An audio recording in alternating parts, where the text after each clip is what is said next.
Ambati silks Kanchipuram sari store now in Vijayawada. Exclusive పట్టు saris, salwars and lehengas. టీ20 cricket చరిత్రలో అదిరిపోయేటువంటి మ్యాచ్. క్షణ ఉత్కంఠ, బాల్కి మారినటువంటి సమీకరణాలు. అసలు సిసలు సెమీఫైనల్ సంగ్రామం ఎలా ఉంటుందో రుచి చూపినటువంటి మ్యాచ్. బ్యాట్కి బాల్కి మధ్య జరిగినటువంటి మహాసంగ్రంలో పరుగులు ఏరులై పారాయి. టీ20 వరల్డ్ కప్లో ఇంగ్లాండ్ వర్సెస్ ఇండియా మధ్య జరిగినటువంటి హై స్కోరింగ్ సెకండ్ సెమీఫైనల్లో ముంబైలోని వాంకడే స్టేడియం వేదిక అయిపోయింది. ఈ యొక్క సమరానికి ముంబైలోని వాంకడే స్టేడియం వేదికగా జరిగిన ఐసీసీ పురుషుల టీ20 వరల్డ్ కప్ 2026 రెండో సెమీఫైనల్లో ఇంగ్లాండ్ వర్సెస్ భారత్ తలపడ్డాయి. ముందు టాస్ గెలిచిన ఇంగ్లాండ్ భారత్ను బ్యాటింగ్కు ఆహ్వానించింది. దీంతో బ్యాటింగ్కి దిగినటువంటి భారత బ్యాటర్లు ఆకాశమే హద్దుగా చెలరేగిపోయారు. ఓపెనర్ సంజు శాంసన్ ఇంగ్లాండ్ బౌలర్లకు చుక్కలు చూపించాడు. కేవలం 42 బంతుల్లోనే 8 4లు 7 సిక్సర్లతో 89 పరుగులు చేసి ఇన్నింగ్స్కు గట్టి పునాది వేశాడు. మరోవైపు ఈశాన్ కిషన్ 39 పరుగులు, శివమ్ దుబే 43 పరుగులు దూకుడుగా ఆడగా చివర్లో తిలక్ వర్మ 7 బంతుల్లో 21 పరుగులు, హార్దిక్ పాండ్యా 27 పరుగుల మెరుపు ఇన్నింగ్స్తో భారత్ నిర్ణీత 20 ఓవర్లలో 7 వికెట్ల నష్టానికి 253 పరుగుల భారీ స్కోర్ను నమోదు చేసింది. అయితే 254 పరుగుల భారీ లక్ష్యంతో బరిలోకి దిగినటువంటి ఇంగ్లాండ్కు ఆరంభంలోనే ఎదురుదెబ్బ తగిలింది.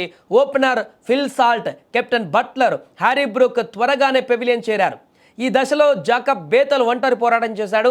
భారత బౌలర్లపై విరుచుకు పడుతూ కేవలం 48 బంతులలోనే 8 4లు 7 సిక్సర్లతో 105 పరుగులు చేసి మ్యాచ్ను మలుపు తిప్పాడు. అతనికి తోడుగా విల్ జాక్స్ 35 పరుగులు చక్కటి సహకారం అందించాడు. వీరిద్దరి దూకుడుతో ఒకానొక దశలో ఇంగ్లాండ్ గెలిచేలా కనిపించింది. అయితే ఆఖరి ఓవర్లో ఇంగ్లాండ్ విజయానికి 30 పరుగులు అవసరం కాగా శివమ్ దుబే బౌలింగ్కు దిగాడు. మొదటి బంతికే డేంజరస్ మ్యాన్ బేతల్ రన్అట్ కావడంతో మ్యాచ్ భారత్ వైపు తిరిగింది. జోఫ్రా ఆర్చర్ చివర్లో వరుసగా 3 సిక్సర్లు బాదినప్పటికీ అప్పటికే ఆలస్యం కావడంతో ఇంగ్లాండ్ 246 పరుగులకే పరిమితం అయిపోయింది. ఏదేమైనా నిన్న జరిగినటువంటి సెమీఫైనల్ మ్యాచ్లో పరుగుల వరద కొనసాగింది. స్టేడియంలో ఉన్నటువంటి క్రికెట్ అభిమానులందరికీ కూడా ఈ మ్యాచ్ కనువిందుగా మారింది.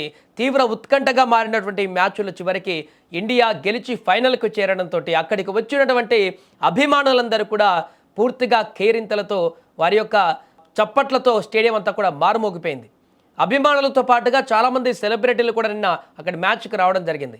ఏదేమైనా ఒక్క పరుగు తక్కువ పూర్తిగా 500 పరుగుల వరకు స్కోర్ని నమోదు చేసేటువంటి పరిణామం ఏర్పడింది నిన్న మ్యాచ్లో. 246 పరుగులు ఇంగ్లాండ్, 253 పరుగులు ఇండియా చేసి ఈ టోర్నీలోనే అత్యధిక స్కోర్ సాధించినటువంటి మ్యాచ్గా నిలిచింది. 2026 వరల్డ్ కప్ టీ20లో అత్యంత ఎక్కువ స్కోర్లు సాధించినటువంటి మ్యాచ్గా నిలిచింది. మొత్తం 499 పరుగులు ఈ యొక్క మ్యాచ్లో రావడం జరిగింది. పరుగుల సునామీ కొనసాగింది వాంకడే స్టేడియంలో నిన్న. దీంతో పూర్తిగా అభిమానులకైతే అసలు సిసలు క్రికెట్ మజా అనేది ఈ మ్యాచ్ చూపించినట్టుగా కనిపించింది. చివరికి ఇండియా గెలవడంతో కొంత ఉత్కంఠ నెలకొన్న క్షణం తీవ్ర ఉద్వేగభరితమైనటువంటి మ్యాచ్గా మారినప్పటికీ ఇండియా పైచేయి సాధించి గెలిచి ఇప్పుడు ఫైనల్కి చేరింది. దీంతో అభిమానులందరూ కూడా సంతోషాన్ని వ్యక్తం చేస్తున్నారు.